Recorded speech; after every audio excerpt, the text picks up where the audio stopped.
We are ready, Master. Okay, thank you. Hello, everyone. Thank you all for coming.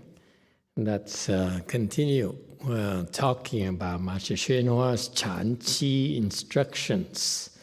We talked about last night about Kangfalan, and so he's born in China, and he decided to go to India to visit the sagely, the holy sites of Buddhism, and he met a good advisor along the way in the midst of nowhere. But he chose to continue with the journey, whereas his 4 companions stayed on.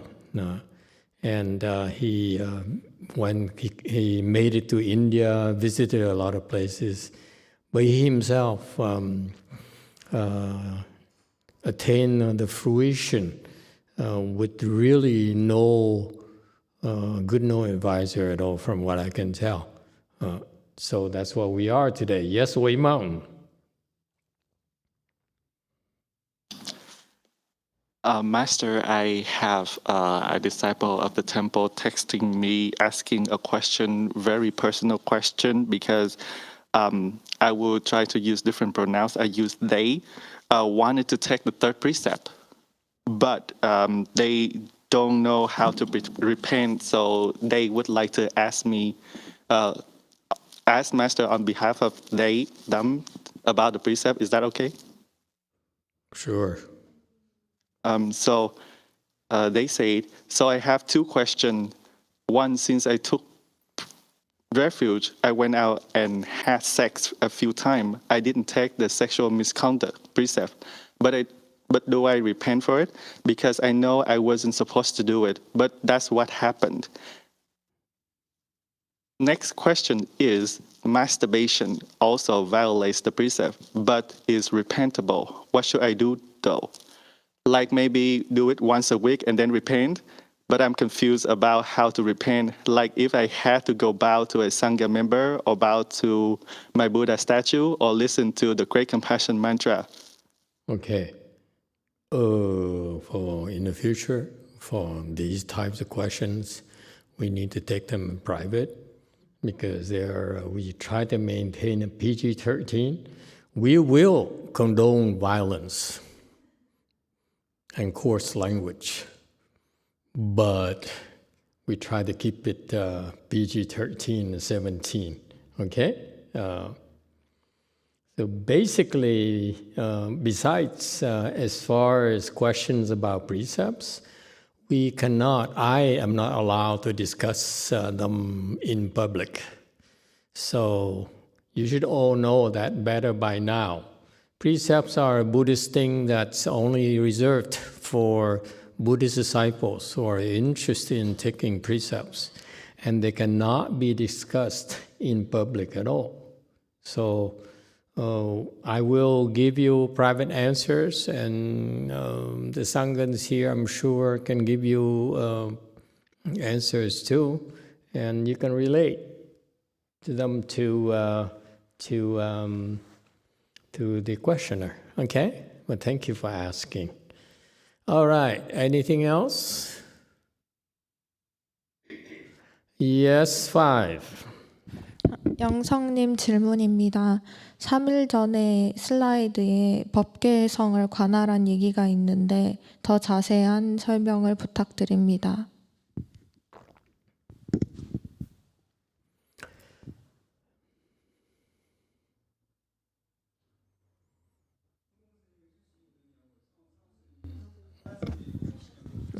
So this is from Yongsong. Dharma talk 3 days ago. One of the slides mentioned contemplate the nature of Dharma realm.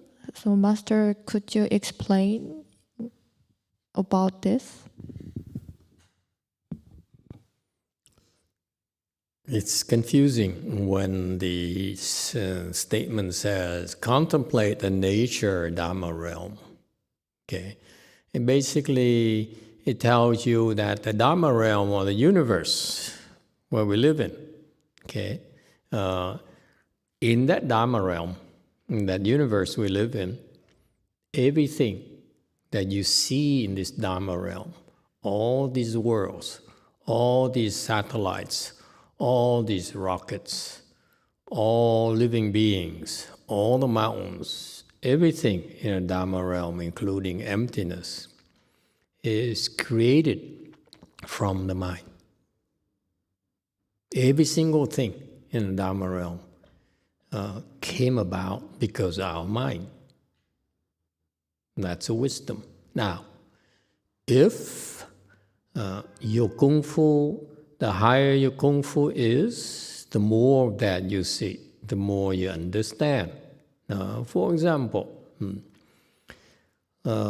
in Master Hsu's teachings that came from a Chinese teaching as well, there are 10 Dharma realms, meaning that for us, living beings, we can be born in 10 different Dharma realms.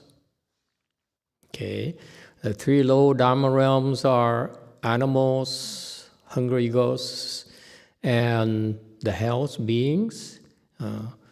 And above us, above those, would be the more suitable Dharma realms, meaning the asuras, the humans, and the gods. Those are 6 ordinary. For ordinary living beings, they will revolve in those 6 paths, if you will. That's what we've been doing. That's what you have been doing all this time. And so Buddhism is about teaching you, reminding you that it's not as much fun as you think. It's a lot of suffering. And it's because you've been revolving this wheel reincarnation, going into the 6 realms, 6 common or ordinary realms. That's why you're adding more and more suffering to yourself. And Buddhism is to remind you of that. It's suffering, like it or not, you want to face it or not. But the fact of our existence is primarily suffering. Look at yourself. You have all kinds of sufferings. Sufferings of sicknesses, sufferings of birth, sufferings of death, suffering of old age, and so forth. There's countless types of suffering. And that's why you practice Buddhism. You plant the seeds to ascend to the 4 sage realms, meaning the more desirable ones would be to go to 4th stage Arhat or Pratyeka Buddha. Okay, those are the 2 more desirable realms, 4th stage Arhat or Pratyeka Buddha, would be a little bit higher. And then even higher than that, much higher than that, is the Bodhisattva realms, okay, where you experience actually wonderful, wonderful bliss. No more suffering. So the sagely realms, and of course the last one is the Buddha's realm. All these 4 sagely realms, you will be free from suffering, and the higher you are, the more peace and bliss you will experience. Okay? And that's part of the realization when you contemplate the Dharma realm, that all these things happen. You see how people revolve, how people get born there, how people fall, how people ascend, how people become enlightened, and so forth. Okay? And that's how, and then you get further, you see how ghosts are created. Okay? And this is the full Buddhist teaching, not just a subset. Why is it important? Because in Mahayana, we see the interconnections of the entire Dharma realm, how things came about. And in order for you to escape the suffering, put an end to the suffering, escape the wheel reincarnation, you better know what's stopping you. When I first started teaching Chan years ago, I said, as soon as you get into second dhyana, which most of you are way beyond second dhyana, your body begins to emit light. You can't see it, but the heavenly demons who live up there, upstairs, in the stratosphere, in space, they would spot you and say, "Oh wow, someone has reached second dhyana," and the demon king immediately targets you, day and night. He will figure out ways to stop you dead in your tracks. If you have the blessings, they cannot stop you. But if you don't have the blessings, like people who are not there yet, who are on their first round of their first encounter with cultivation, they're stopped dead in their tracks. There's nothing you can do unless you know how to deal with these demons and these ghosts and these spirits. Case in point, when I first started teaching, the Vietnamese, they have a big group. What, is he dead by now, that guy? The one who contemplates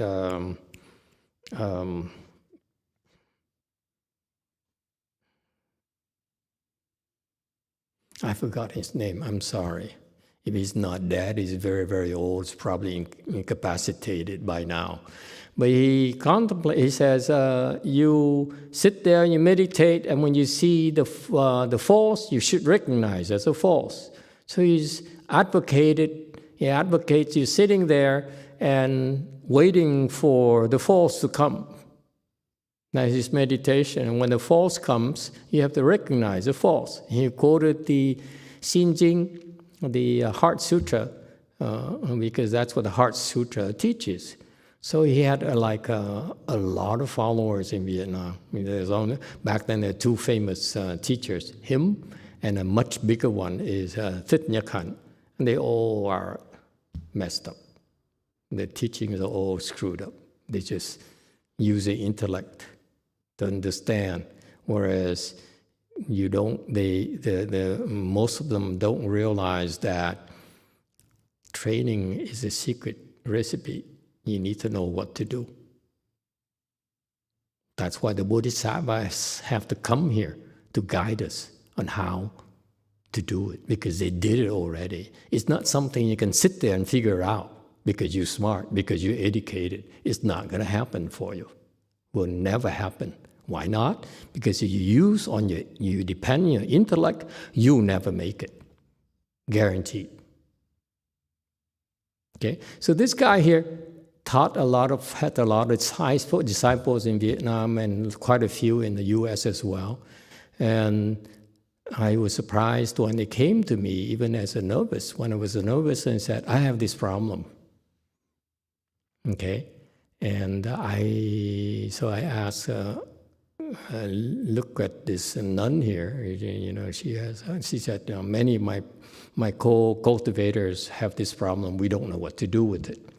And so I asked him, have you asked your master or your teachers what to do? He said, we have, but they don't know what to do either. That's the demons stopping them. They don't even realize it. They can't even tell it's the demons. They don't even know it's the demons. Demons attack. Okay? And I said, back then, even as a novice, I always said, I'm not really my problem. You should go and ask your teachers because I don't want to meddle into your business. And it turns out, later on, Master YongHua's disciples also had the same attack. So I chuckled, I said, wow. When they attacked me like that, I resolved it in 2 minutes. And then the Bodhisattva who taught me, who helped me, he chuckled and said, You're too slow.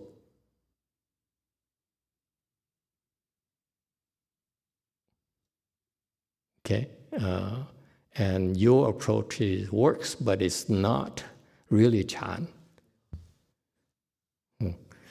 So anyway, so the point here is that unless you have the roadmap and you have the experience, you will not be able to make it. Nor if some of them, like many teachers, like those people in Taiwan, those people in China, in Korea, and so forth, or Myanmar, and so forth, they made it far because of their prior blessings. The demons attacked them before many, many lifetimes, and finally they figured a way to overcome it, and that's why the demon said, okay, I will not bother you anymore. But for you lowlifes, they're going to stop you dead in your tracks. Okay? So that's why the cultivation is rather complicated. And the Mahayana teaching is that the Buddha says, in Mahayana, we look at the entire universe, entire Dharma realm, and be aware of what's happening. It's not just us cultivating here. It's the heavenly demons upstairs watching us as well. And my late father came up there after he died as well. You see, there's all these interconnections. It's all, he came up there because he said, I want to go up there and look at those heavenly demons, maidens. I heard they're very, very interesting. So he came up there, went up there.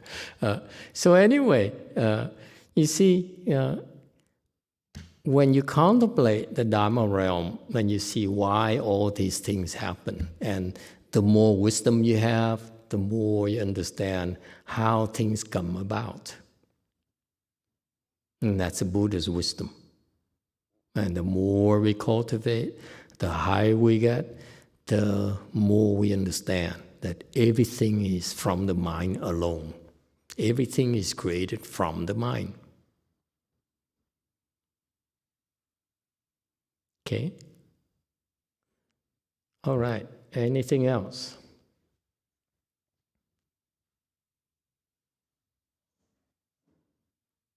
Okay.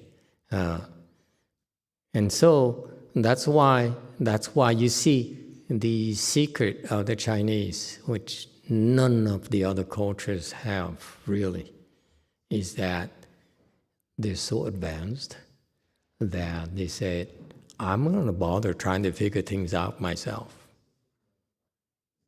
because I can't. No matter how hard I tried, I won't be able to. So the Chinese Mahayana practitioners, they follow the good known advisors because those people can lead us through all this mess, all this maze, this labyrinth that we don't know how to handle ourselves. Okay? And this is the fallacy of ordinary people. They think they can figure things out. They cannot be more wrong than that. It doesn't matter how smart you are. Let me put it this way for you. Many Nobel laureates I saw early on, I was curious. I looked at Nobel laureates, from the famous ones, real famous one because of the contribution, very significant to science. They all, the highest level is fourth dhyana. They're considered geniuses in our world. And in Buddhism, the highest one is from India. Most of them are in the range of second dhyanas. And you go enter samadhis in second dhyana, you can produce something that's considered geniuses by ordinary people.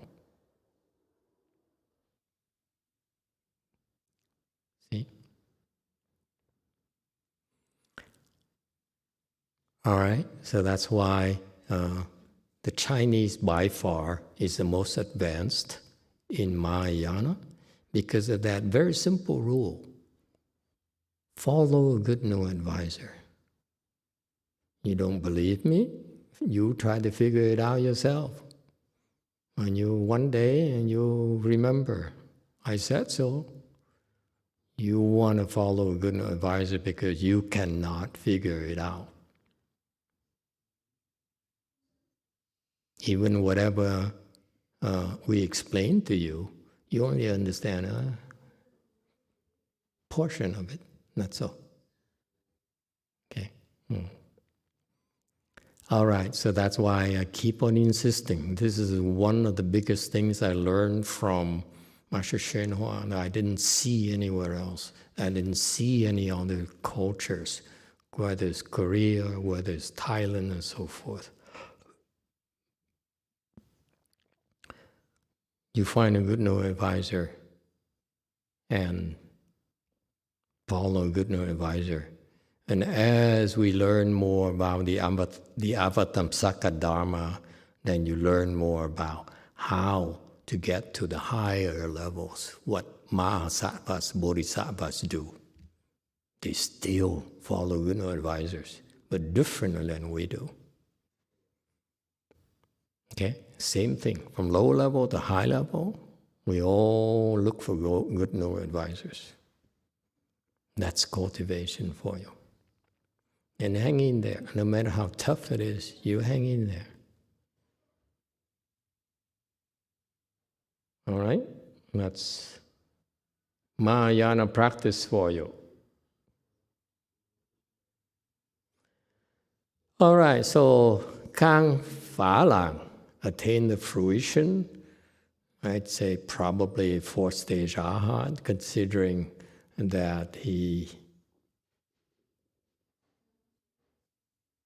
dared dared ignore the advice from that old bhikshu they met in his travel. So that's a weakness of the 4th stage arhat. You don't realize, even you get to 4th stage arhat, you have some glaring issues that will prevent you from making further progress. Or 8th ground Bodhisattva, they still have a lot of issues. Because even the 8th ground Bodhisattva, for example, they can still be easily fooled by the demons.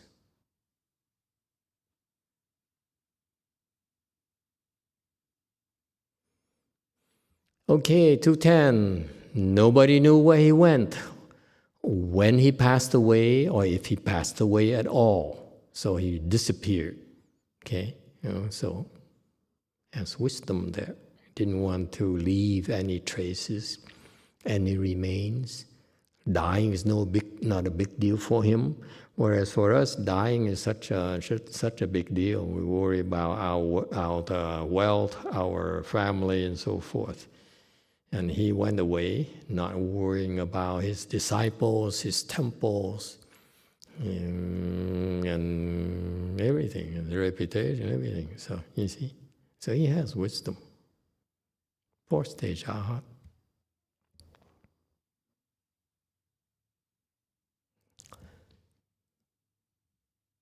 He had a disciple whose surname was Lu. And then first name is Ling Xiao, also very smart. That's what we are. Let's continue on 212. Okay, so I will repeat the last slide.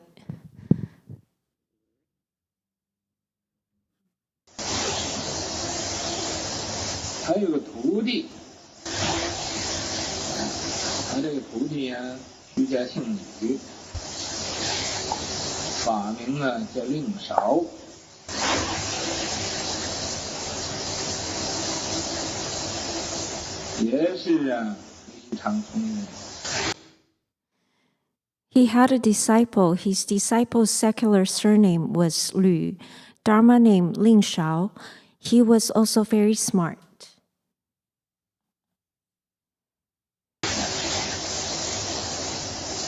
在家的时候啊，好各处游荡，各处去跑，又欢喜打猎，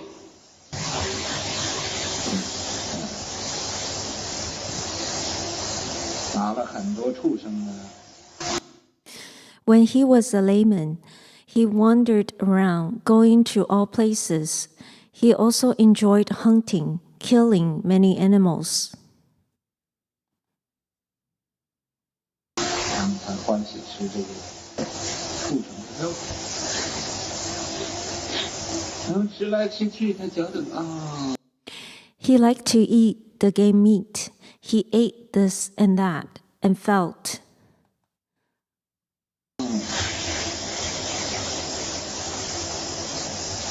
畜生也不是愿意死的，为什么我要打他呢？我应该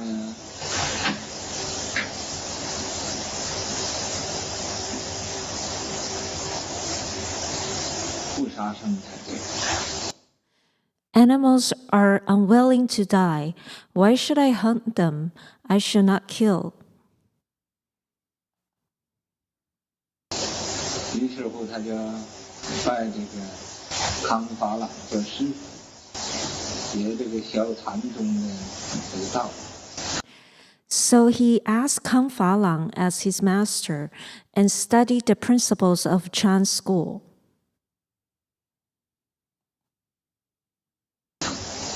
他一坐也能坐很多天。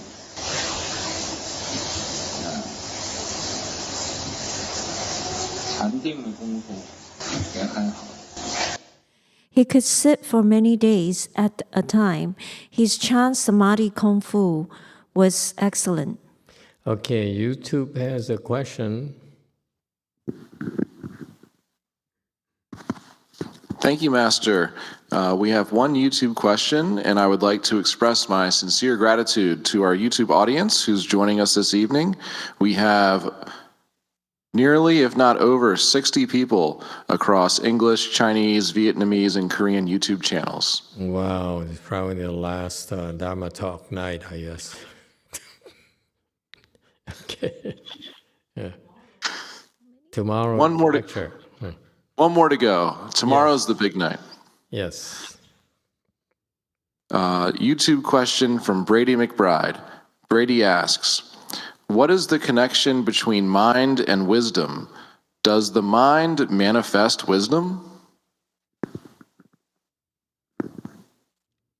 Okay. Is that the one question? Yes, Master. Okay. Very good. Thank you. Mind is a confusing term. Mind here refers to both the false mind as well as the true mind.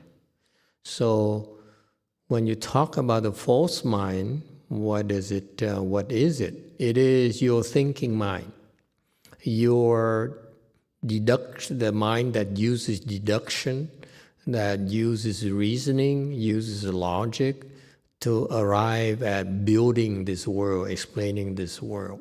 So that is called a false mind, because in Buddhism, that is exactly called the sixth consciousness, the thinking mind. It's the problem with that is that it discriminates. It's a good thing to use logic to build, to justify, to explain. However, it has a glaring drawback. That is, it discriminates. And that because of that discriminating nature, it will cause issues for you. Would cause a lot of grief for you.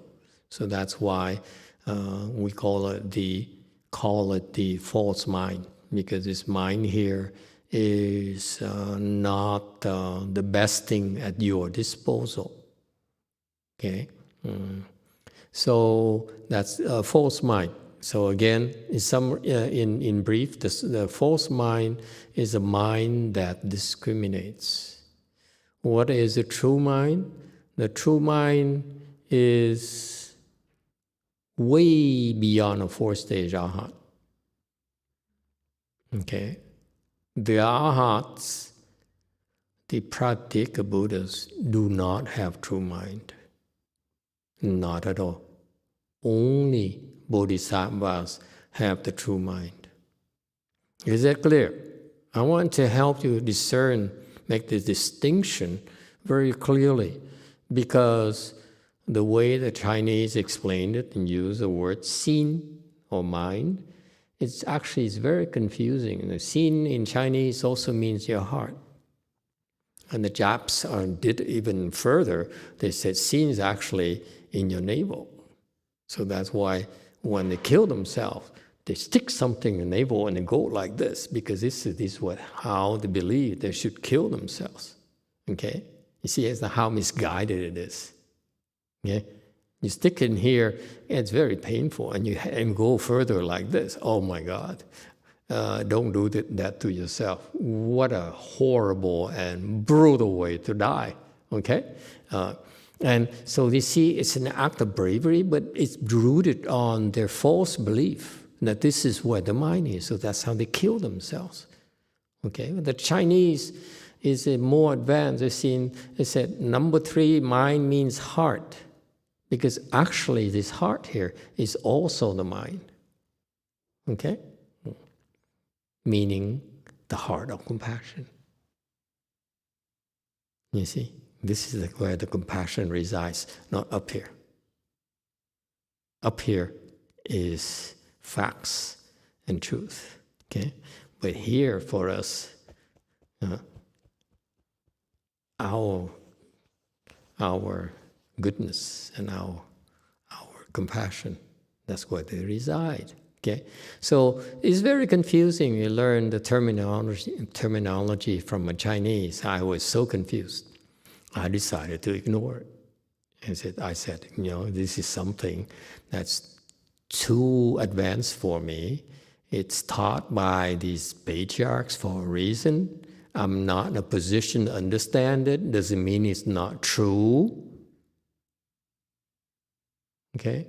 So that's why nowadays, hey Daniel, how's life treating you? That's the new color for the ID buzz. You know that? That beautiful lemon green there? The ID buzz, the Volkswagen van is coming out next year. It's the rage right now. Never mind. Okay, I got distracted easily and by colors, as you can tell. Okay, so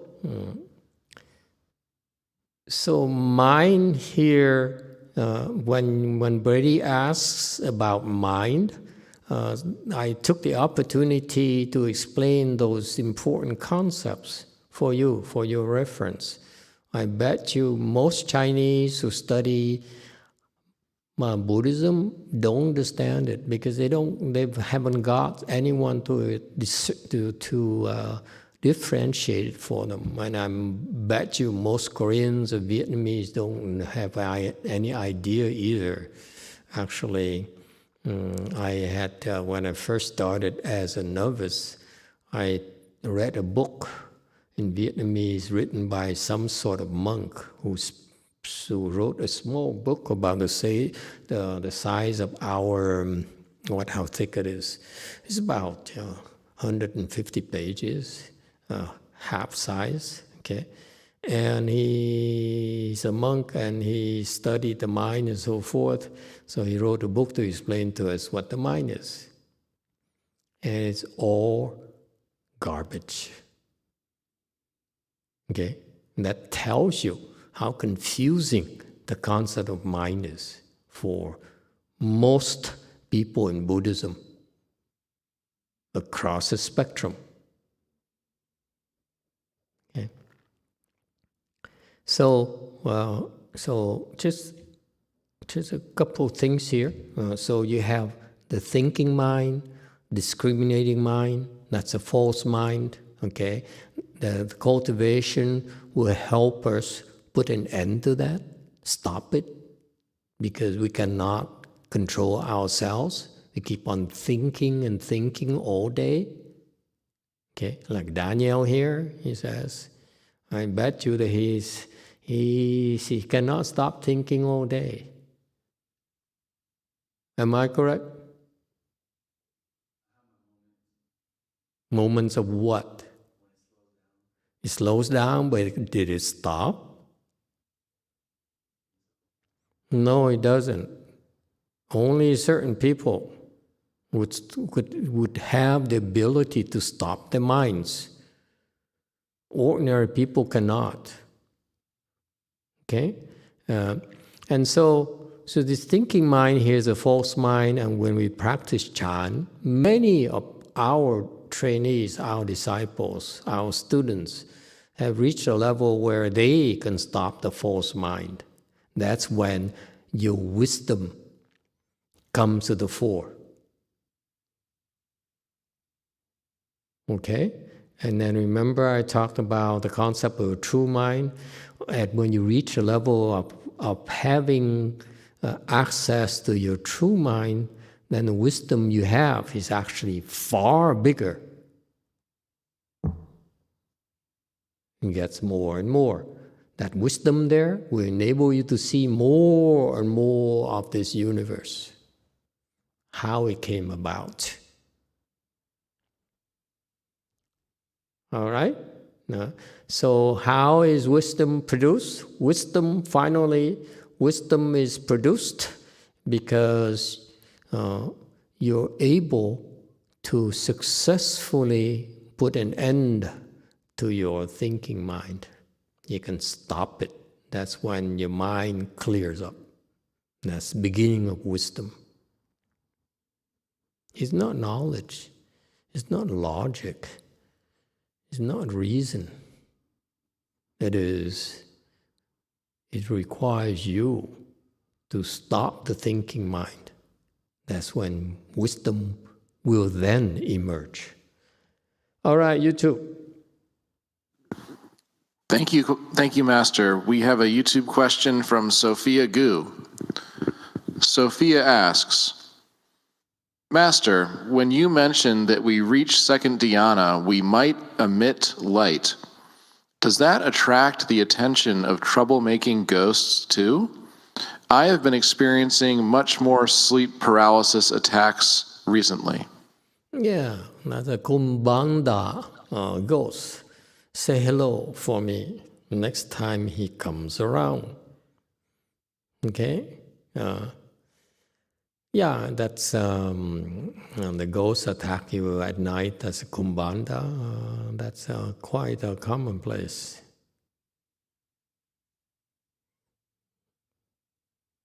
People rarely die, so don't worry. If for your reference, for your information, it's rarely people would die because they would suffocate. Now you run to some Kumbanda who is so fat that they sit on you and you're so terrified you can't call for help and you forget to breathe. That's why you die. So keep breathing, okay? Or call Wan Yin. So you too. Thank you, Master. I wanted to point out that Derek has a comment. Derek says and validates, yes, there is a lot of buzz around the Volkswagen ID Buzz right now. Yeah. It's too expensive though. It costs twice as much as the lowest level EV. It's too much. Can't afford it. Unless someone wants to. Never mind. Yes, continue. Shall we continue? Okay. Go ahead, please.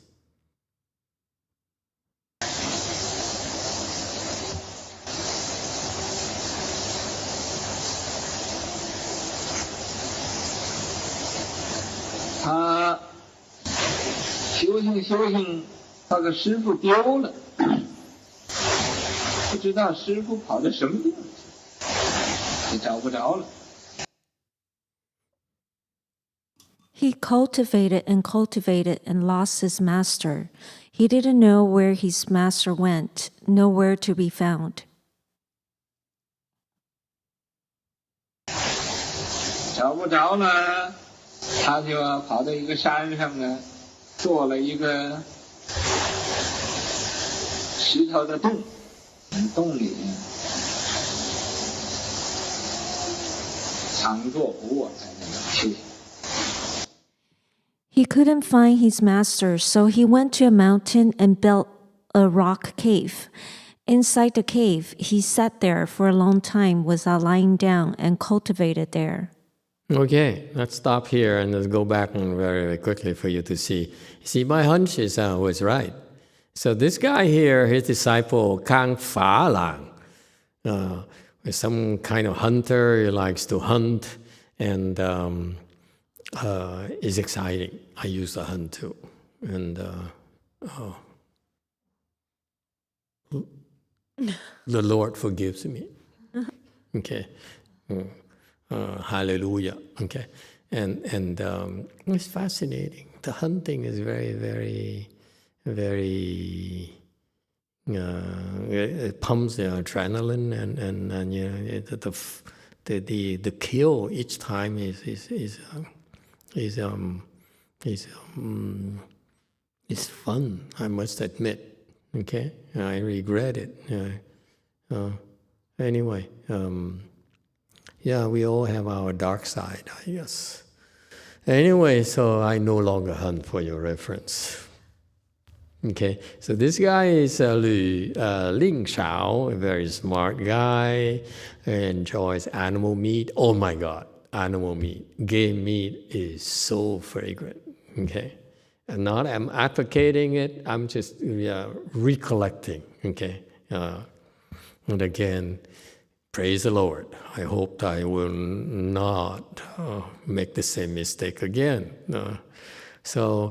And he felt this guy has blessings.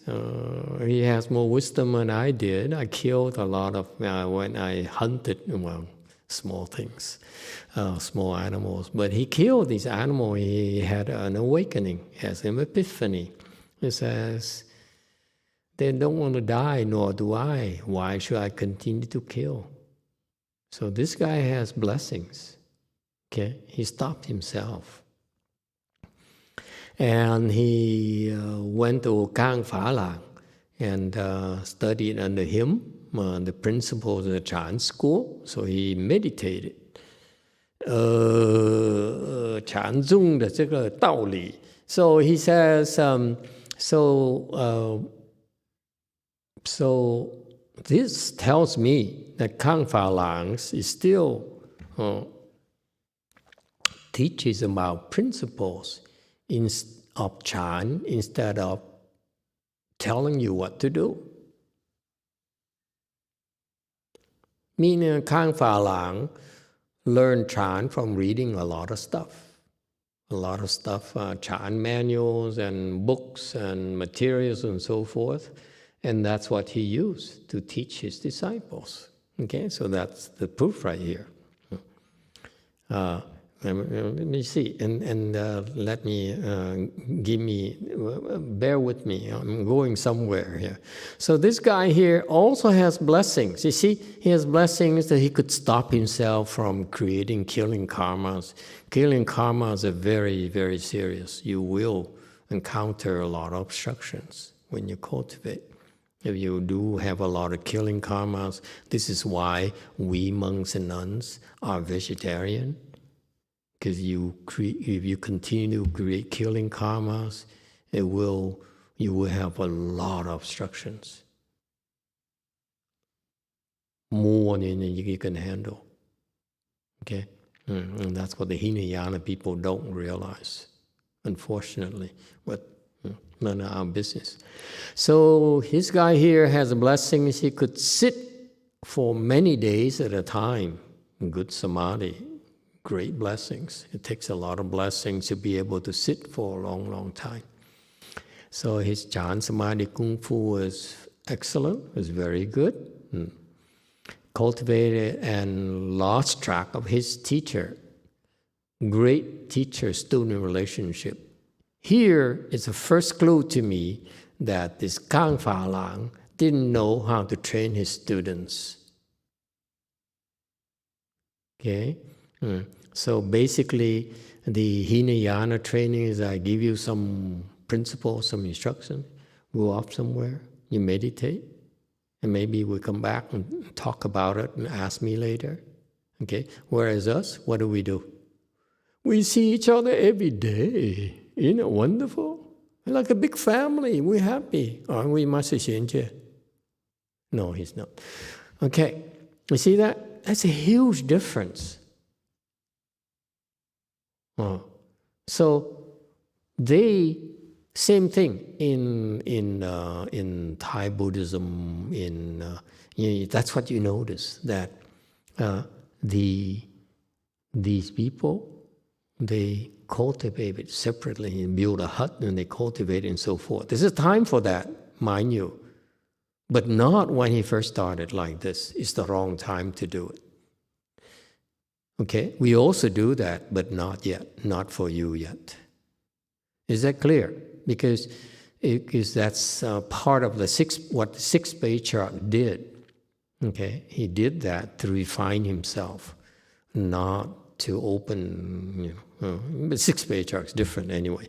So he lost track of his master, couldn't find his master, and so what did he do? He went to a mountain, built a rock cave, and sat for a long time without lying down and cultivated there. Ascetic practices. Okay? That's what most monks and nuns read about. These great stories, great cultivators in Chinese, in Vietnam, in Cambodia, in Thailand, and so forth. And that's what they all do. Okay? And this guy has a lot of blessings. Okay? So again, this definitely to me tells me that Kangfalan is a fourth-stage arhat. But he taught his disciples the Hinayana style of practice. He may be reading the Mahayana sutras and memorize them because of his great memory, but his level of wisdom is that of the Hinayana level. So what we call Hinayana Mahayana, I call it, meaning the Mahayana Dharma, but he learned, but he reached a comprehension level of a Hinayana practitioner. Is that clear? You can be reading all these sutras, memorizing these sutras, but your comprehension depends on your level of samadhi. There's no hiding that. If you read all the Avatamsaka Sutra, and if your level is up here, of samadhi is a Hinayana, that's all you're going to get out of it. For now. As you go up, you get more and more and more. Is that clear? So clearly, this guy, Kangfalan, is basically a fourth-stage arhat. Not even a first round.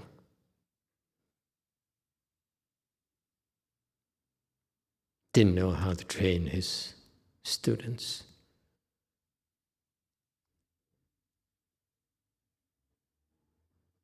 And also other things that tells me. I'm not going to comment on them.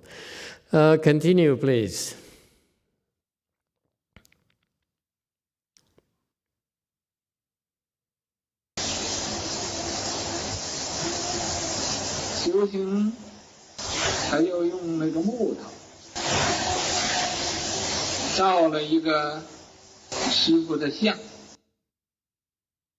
He cultivated and he carved a statue of his master from wood. And the reason I would make comments about these people, these teachers, it's for your reference. We remember our Dharma is to look for a good new advisor You keep on looking and looking and looking, and you feel in your lifetime you run to these different teachers, you see different levels, and you learn to recognize which ones will be limiting your progress. Yes, you find a good no advisor and learn from that person, but if this person teaches you to do things like this, then you're better off starting to start looking for others, okay, for a better one. Because you look at Master YongHua, when he trained his disciples, when he first started, they didn't go into seclusion. They didn't find a cave. They were not allowed to sit for days. Okay, and they were not allowed to go into seclusion at all. They had to be taught. Big temple like this, because the foundation matters. First, you need to learn about the proper foundation. Okay, so this guy is just Hinayana stuff. Continue. 现在呢，就天天呢诵经礼拜，拜他这个师父的木头像。 He was there every day reciting sutras and bowed. He bowed to his master's wooden statue.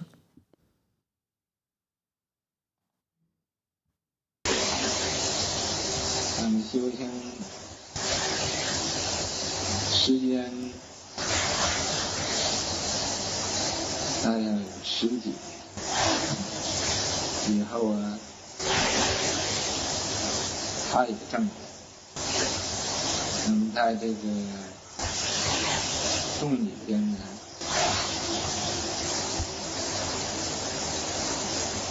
做这个缘起。 He cultivated for over a dozen years and attained fruition later on. He sat inside the cave and passed away. Okay, so that's it, I guess. Oh, I'll continue.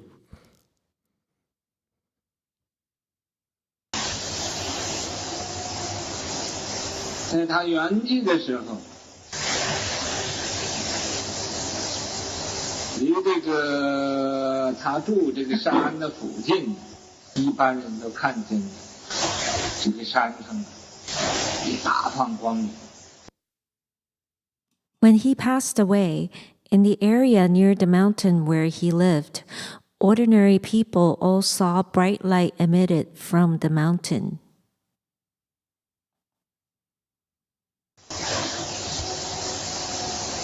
有的人呢，很好奇的就到这个山上去看一看，一看才知道这有一个比丘已经圆寂了。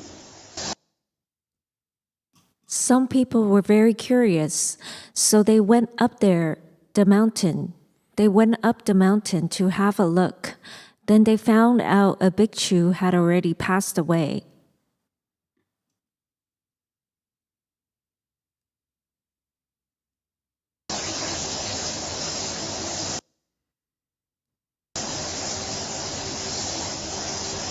一般的人呢，知道这个光明呢是这个比丘啊，他显现。于是乎这地方的人呢，信佛呢就很多。 So ordinary people knew this light was emitted by this bhikshu. Thus, many people believed in Buddhism in this area.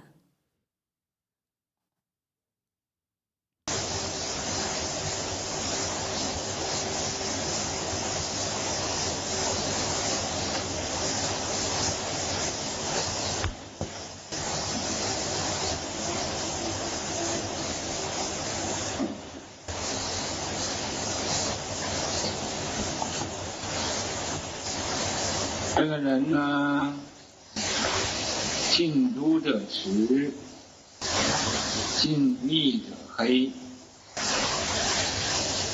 不是红色的，绿的意思。所以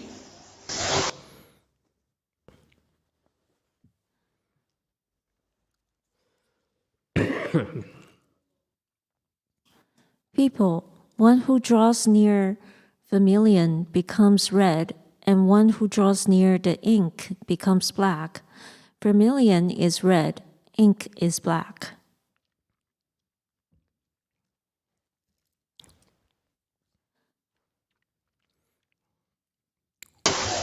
你染于苍在苍，染于黄在黄。你接近什么人，就会消什么。So, what is dyed using a cyan becomes cyan. What is dyed in yellow becomes yellow. Whoever you drew near, you will learn from them.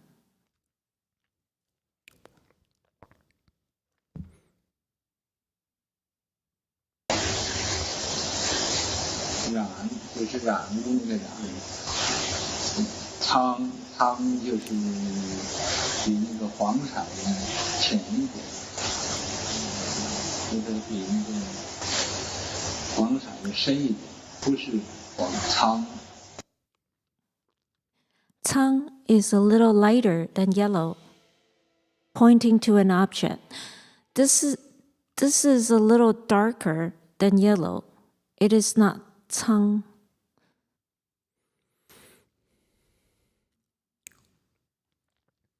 This is the end of the slide. Of the file? Yeah. Okay, let's go back and I can make a few comments. I hope that you won't get the wrong impression. I'm not criticizing these people. Okay, Buddhism is very vast. It has different players, who are here for different purposes. So all of us are walking towards the path towards enlightenment, towards Buddhahood. So we all are important. Please don't get me wrong. I don't mean to denigrate or to belittle the other bhikshus or monks and nuns and so forth. We are all important. I'm here today because of all these monks and nuns as well. Okay, I'm always grateful to the Sangha for giving me a chance to become a member and then cultivate in the structure of the Sangha that the Buddha envisioned and created. The comments I made is really to add more aspects to American Buddhism, so that we have to be, excuse me, we have to have our the nature of American culture, from what I see, is we're very blunt. We don't beat around the bush.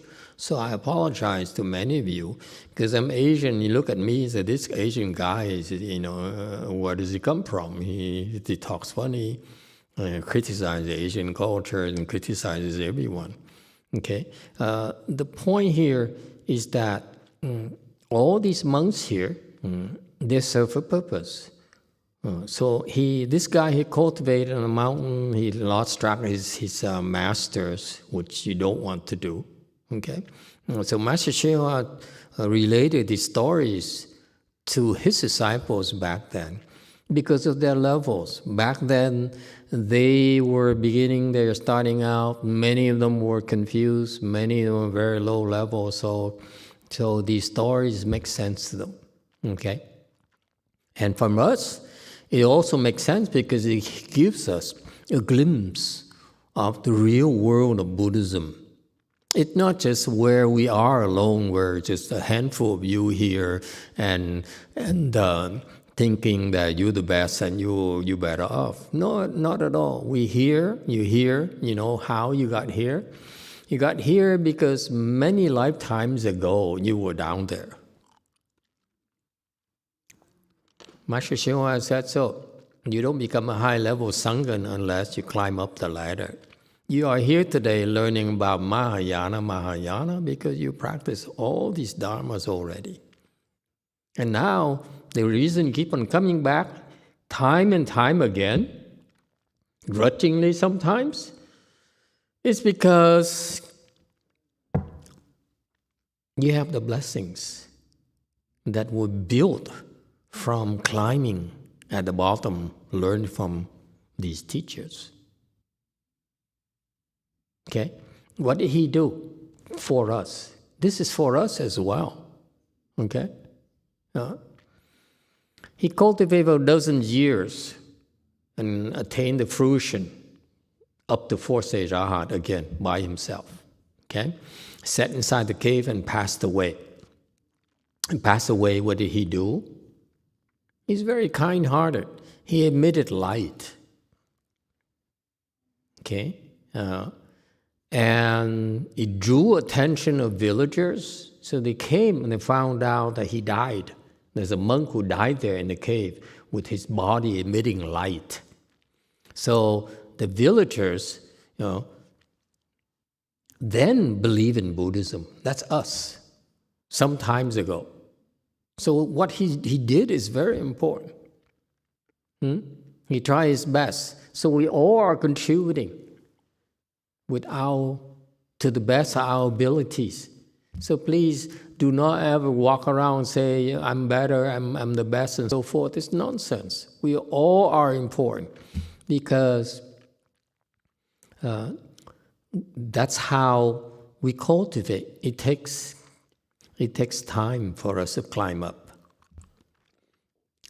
And I can't stress enough, the reason that you're not turned off by this yet, doesn't matter what I say, doesn't how clownish I am, so forth. And so many of you hang in there for 10 years, over 10 years. It's because of your Mahayana blessings. Without that, is no way you would last. You would have left already. Okay? And so, but you all started just like I did with believing in Buddhism because of these nice monks, these great monks who did something with their life, their cultivation, and to help us build the faith for cultivation. Is it clear? Please don't ever walk out of here and thinking you're better and the other monks, Hinayana and so forth, Theravada and not non-Buddhists and so forth. No. The Buddhists came from the non-Buddhists. Just like the Buddha's disciples. His first side bhikshus were externalists. They're not Buddhists. You see?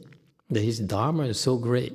They took those 5 externalists and taught them. He became enlightened. That's Buddhism. Okay? You take all these non-Buddhist practitioners, we can teach them. You take all sorts of people, we can train them, and they become enlightened. That's Mahayana.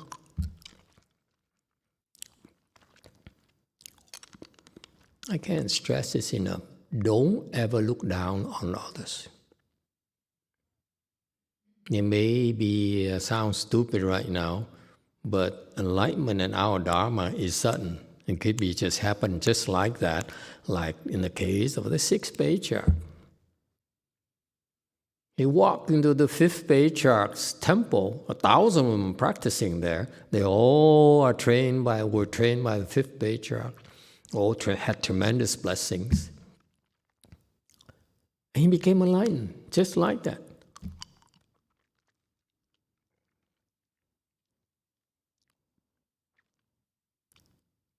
Okay? So, in a way, this monk, we need to be grateful for this monk here, because he decided to emit light, and that would help people believe in Buddhism. At his level, he didn't have to. Do you get it? He didn't have to admit light at all. He said, I will do this thing here to help a bunch of people in this area. That's so kind. Okay. So I apologize if I came across to many sanghas and many lay people that I look down upon the other monks and nuns. No, I don't. Not at all. I'm making this differentiation to help you discern who's a better good no advisor. And you need to verify it for yourself. Okay? Because no one did it for me.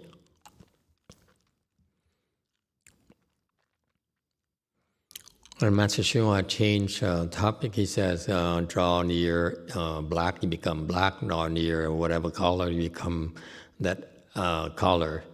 And that's the end of the tape. Okay? Well, let me tell you, these things are important because this old monk here, I remember something like 3 years ago, his aspiration was that he says, my body is sick, I want to go back to Vietnam. I either live in my family's home, they have a room, I have a room there already, my sister will support me, they'll cook for me, they'll wash for me until the day I die. Or I have bought a piece of land near the ocean, a mile away from the ocean, I will build a hut, I will live there. And that's what? Hinayana mindset. Hinayana, Mahayana mindset. So he dropped the hints and he said, all I have to do now to get Master's permission. I said, no, you won't get it. You can go on your own, but I'm not giving you permission. To his credit, he didn't go. And that's how he got here today.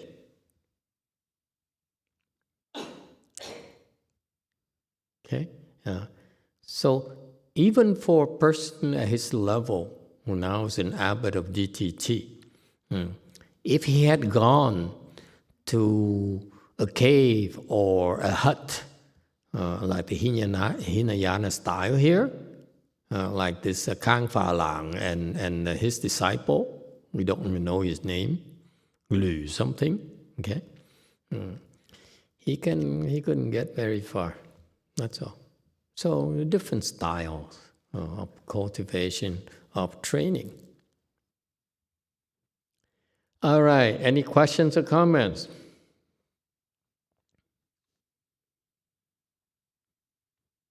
And we have to be grateful to the Chinese Mahayana because that's quintessential Chinese Mahayana, good knowing advisors. Look for one. That's it. And that's what we need to make it ours.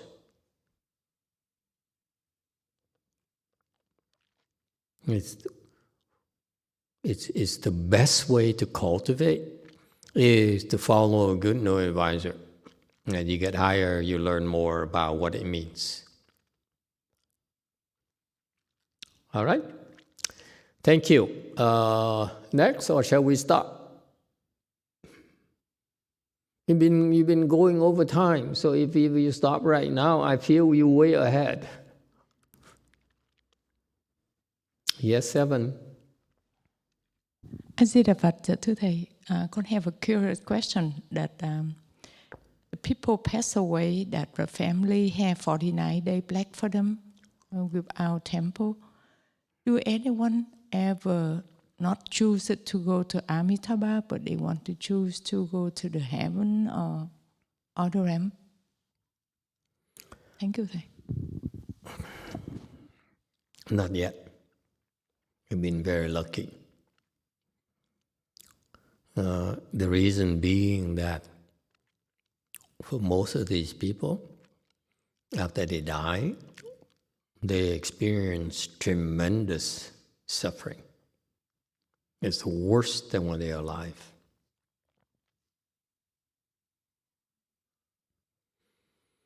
So for most of these people who are not Buddhists, or even many of them are Buddhists, they all suffer the same fate that we all go through. They are tremendously stressed out, right? The suffering is incredible. The fear is paralyzing. One of the reasons why when you practice giving, we need to practice giving fearlessness. It helps you after you die as well. I should remind you all of that. Remind all of you of that. And so far we've been lucky in that ordinary people who, after they pass away, they in very, very bad shape. So when we come and help, they really appreciate it a lot more than when they're alive. When they're alive, when you're alive, you have your body, you have your clothes, you have your eyesight, you have your arms, you enjoy your food, and you have your money, you have your security, and no one can touch you. And after you die, none of it is of any use to you. Your money, your fans, your power, your husband, your children, your armies, your treasure, and so forth, are absolutely of no use to you. Like the Queen Elizabeth, she passed away, a very wealthy woman, but none of it can help her at all. She was supposed to fall. Not too bad. She's a good person. So that's why for us, part of our work is to give them protection and feed them, so that they have some comfort, and that once they go through this crisis, right, it happens right after death, we come in, okay, and we help them. That's when they really appreciate it. So it's a lot easier for us to convince them. We speak Dharma to them and convince them they should go. And a lot more things happen. That's why all of them went to the Pure Land. I can't lie about this. Okay?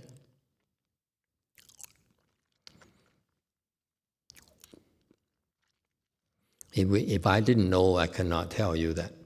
That's all. I'm not allowed to tell you if I didn't know. That's all you have. I have to mark my work for it. Trust me. That's all. All of them chose to go to the Pure Land when given a chance. And they left immediately. Didn't want to wait to get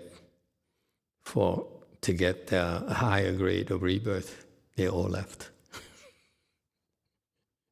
That's how pressed they are. They were. They weren't willing to wait. I'm out of here. I'm not staying here in the Saha world.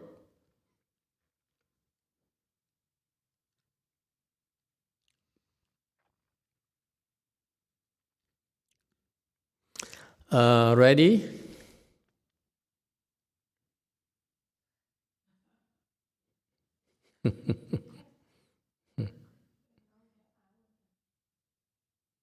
Another half hour, the last half hour. How's that? Okay, play. So, next slide. I thought it's the end of the file. So we move on, right? Yeah, next. Next file. 你染了黄色，它就是黄色。 If you dye it yellow, it becomes yellow. 为什么说一般人就发心信佛了呢？ Why would ordinary people give rise the resolve to believe in Buddhism? 就因为看见这一位比丘啊，他坐那个地方就圆寂了，这个山上又放光。 Because they saw this bhikshu passed away sitting there and emitted light on the mountain.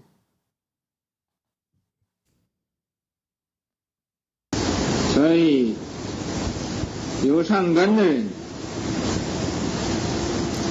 就发菩提心，他就受这位比丘的影响。 Thus, people with good roots brought forth the Bodhi mind. They were influenced by this bhikshu.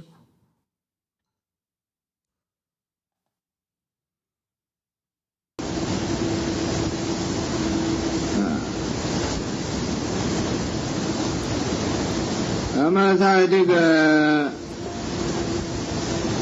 没有佛法的国家来提倡佛法，你们各位也是用功。 To promote the Buddha Dharma in this country without Buddha Dharma, if you apply effort,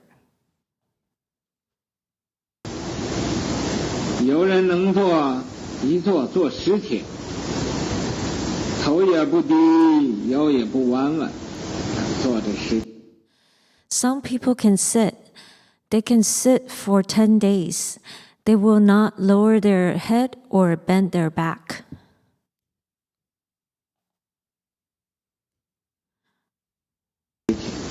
入定定了10天，有回的入定定了20天，甚至于你 When they sit for 10 days, they enter samadhi for 10 days, or they enter samadhi for 20 days. 一定入定定了1个月、2个月、3个月、100天。 Even more, some of you can enter samadhi for 1 month, 2 months, 3 months, or 100 days.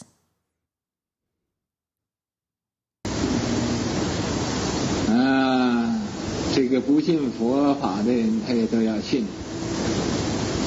为什么呢？看 Even those who do not believe in Buddha Dharma will believe. Why is that? 你这真是有真功夫。 Because they saw that you have real gongfu.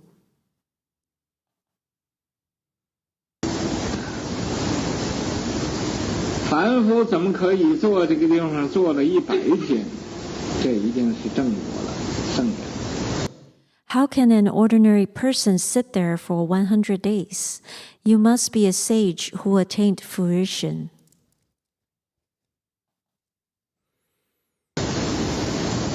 好像中国这位这个虚老和尚，为什么那么多人相信他呢？就因为他一 Like Great Master Xu Yun in China, why so many people believed in him? 坐可以坐1个礼拜10几天20几天他都可以做。 That's because he can sit for a week, over 10 days, or over 20 days he can sit.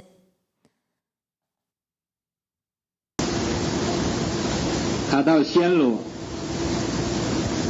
暹罗那天气非常热，我到过暹罗。 He went to Siam. Siam is very hot.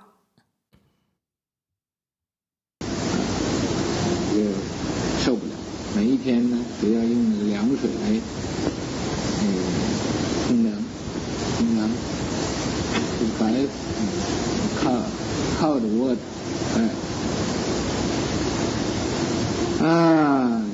太厉害，他在。 When I was in Siam, I couldn't handle it. I needed to shower with cold water every day. It was too hot. Master Old Abbot, when you were in Siam, could you handle the heat?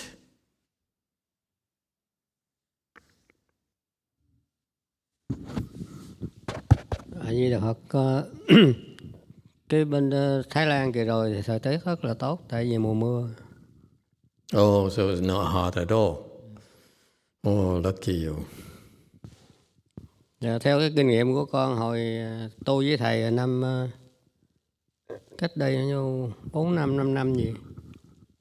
Thì con ngồi 3 ngày đầu. Lấy dây còn cột cái chân lại cho nên để mình đề phòng mình ngủ nó bung ra.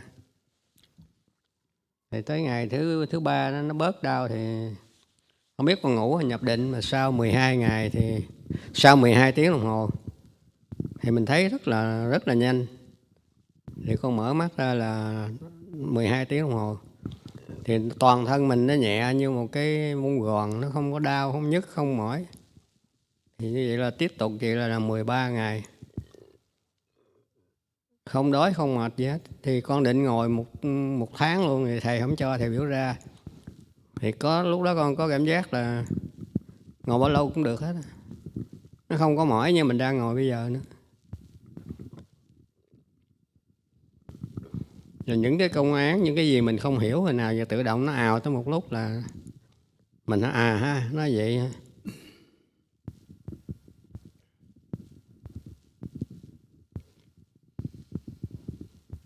Rồi thầy kêu mấy đứa nó kêu con ra thì con xả ra đi kinh hành đâu khoảng 2-3 đêm gì cái nó bình thường lại thôi.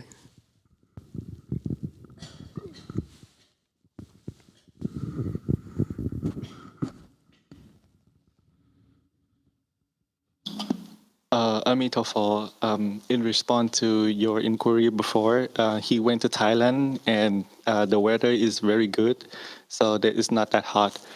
And the next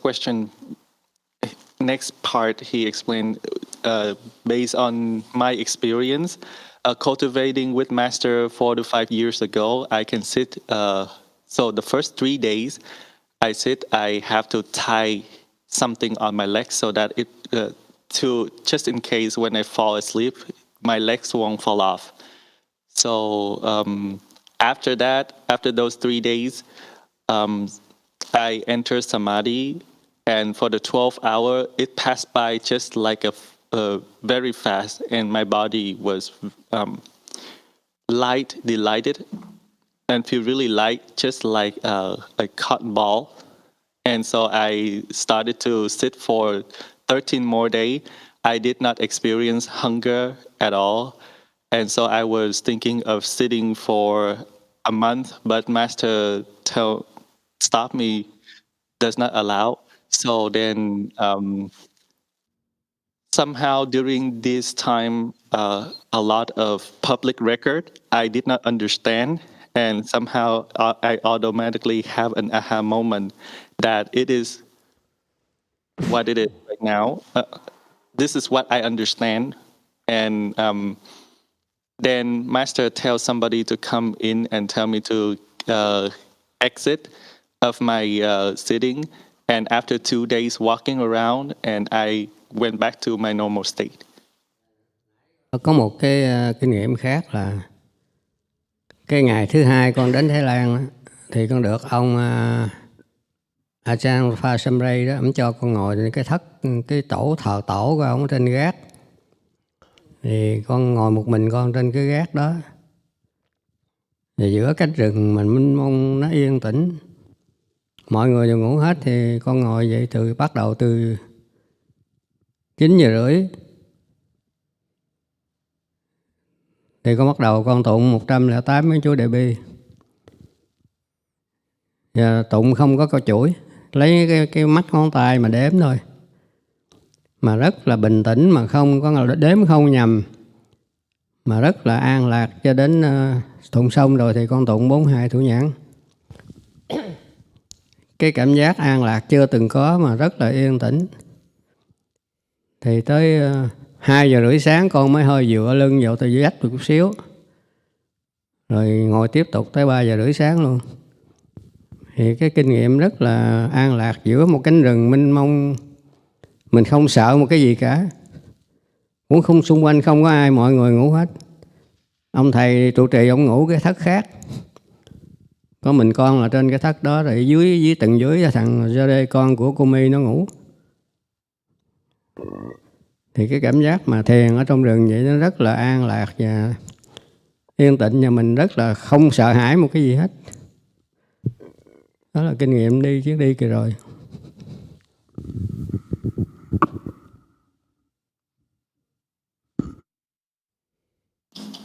So I also have an experience that I would like to share. The second day I arrived in Thailand, I was able to have my own space sitting in the hut of the patriarch altar that Phra Acham Sambre put on, and I sat on the in the attic, and it was in the middle of the forest, and everywhere around was very quiet. And so then I started to recite Great Compassion mantra from 9:30 p.m. And I started to recite that mantra. I did not have the beats with me to count. However, I used the knot on my hand, on my finger to count, and I'm very clearly in my hands I can count exactly what it is, and it's really awake, and I feel very peaceful toward after 108 times of Great Compassion mantra. I started to recite 42 hands and eyes, and 2:30 in the morning I feel very peaceful. There's nothing around me cause me disturbances, and I lie down a little bit to 3:30 in the morning. So around me there's nothing there. In the bottom there's cherries sleeping, and that's all, and somehow I feel really peaceful, and that is my experience that I wanted to share. Okay, thank you. Wei Mong has a question. Hi, Master. I have a question about Pure Land, and especially for you talked about a lot about 49 days, and what about requesting rebirth plaques for the people already missed that chance of 49 days? And for example, if they're reborn as a human, or sometimes they fall into hell, so how do they get rescued and then have a chance to go to the Pure Land? If I may ask, if you are permitting, would you like to explain to us? Thank you. Sure. If after you die, there's a 49-day period where it's really opportune. It's great to help you go to the Pure Land. And that's why the Buddhists observe it. Because out of compassion, Shakyamuni Buddha transmitted the Dharma to us and encouraged us to do the 49-day Dharma to help people obtain a better body. And opportunistically speaking, it's a perfect time for us to help you go to the Pure Land, help those who cannot help themselves go to the Pure Lands. What about when you pass the 49 days? So we started by doing that, and then people came to me and they said, excuse me, what about my parents who passed away a long time ago already? What can you do to help? And so in those cases, what you have to do is just create a lot of rebirth blessings so that when they have enough blessings, then they can go. These rebirth blessings, what are they? They are, first of all, for the people who missed that window of opportunity during the 49 days, then they need to, first of all, because they obtain a body already, whether it's whatever realms they are, could be a God's realm, like my late father, he was up there in the heavens, or other people who are, or his wife who fell to the hells. So it would take time to, it would take a lot longer than 49 days to resolve the issues. What issues? When you have a body, it's for you to repay karmic debts. And the proof is that you have aches, you have pain, you have issues up here. And those are your karmic debts. And so you attain that body, for many of us, for most of us, is to repay those karmic debts. And so you can't really go, you cannot skip town. So in order for you to go, you have to resolve those karmic debts. Things you owe to your children, things you owe to your wife, things you owe to the bank, and so forth. Those are the debts you must pay before you can go. So because you attain this body, that body there it's designed for you to repay those karmic debts. And those are the limitations, those are constraints. That's why in order for you to go, we need to generate enough blessings to resolve, to pay off these karmic debts. My late father, for example, his biggest karmic debts were his girlfriends and wives. So it took a while, okay? And so it took a year and a half, okay, finally. And a lot more than just time, also a lot of things that I had to do to convince him. He says, because I'm going to go to the Pure Land, I'm going to become a Buddha. So what's the hurry? I'm happy here. Heaven's life in the heavens is so delightful, so much fun, so enjoyable. It's well worth it for me. So if I leave, I will become a Buddha anyway. So what's the hurry? So I really tearing my hair off, pulling my hair off. What I'm gonna do? His wife gave me lots of money to send him off to the Pure Land very quickly, but he would not go. How embarrassing! You take the money and you say, "Okay, I will send him there." But he says, "No, I'm not going." And so he's the hardest case I have. It's a real struggle, but I learn a lot from that. So anyway, so the concept is that you have to pay off the karmic debts. And then once you free up debts, then you need next the blessings that will bring you from where you are to the Pure Land. Okay? It's more like, if you think of it as the airfare, if you will. Okay?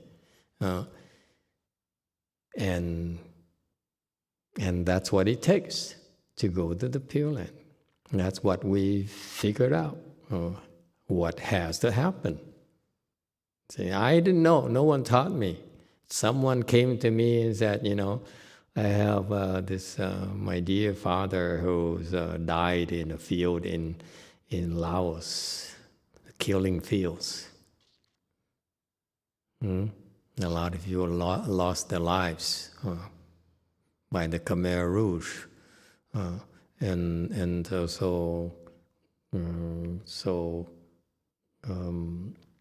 and recently he came back to my dreams in very bad shape.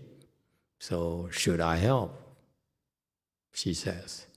So that's how I learn. I learn by solving people's problems. I'm not here to try to, have anything to prove. I'm just here because I'm learning, because people brought their problems to me. And that's how rebirth happens. We discovered rebirth happened. It can be possible when you pass the 49-day period. You see? And it seems to work quite well. It takes longer, though. And this is a lot more work than you realize.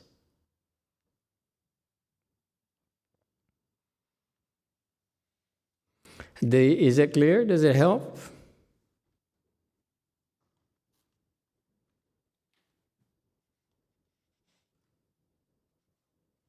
Did I answer your question? Yes, Master. I have one question. Might as well. It's 3 minutes left.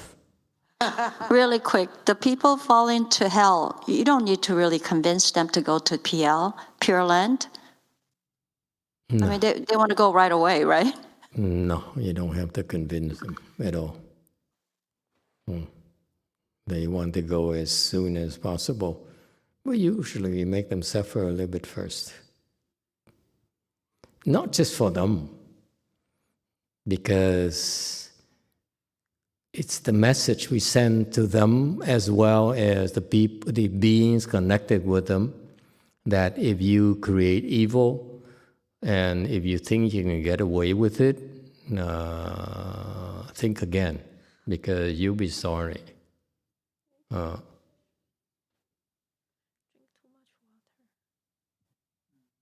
We all, for most of us, we learn from sorrow. Okay? And we make a mistake and we cut our fingers, and that's when you realize you don't want to play with the knife. And that's how it is. So, for most of these beings in a three-low path, they want to go as soon as possible. Okay? But on the other hand, even though they want to go, the depths are much heavier than the higher realms. That's why it's more work, really. It's a lot of work. Yes, 7. A Di Đà Phật Thầy, con biết là con cũng been around the three realms, the lower one. How can con don't remember? If I remember, I don't make the stupid mistake. I'm sorry? I know that I've been around the three realms, the low three realms before. Yes. So I don't remember. That's a good thing about it. It hurts so much if you remember, you go crazy. They go crazy down there. They can't take it. They go berserk when they can't die. And they have to wait until they actually die. And then they get tortured again. It's endless.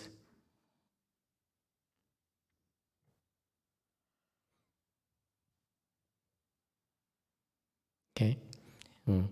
But we all have been there. We just don't remember.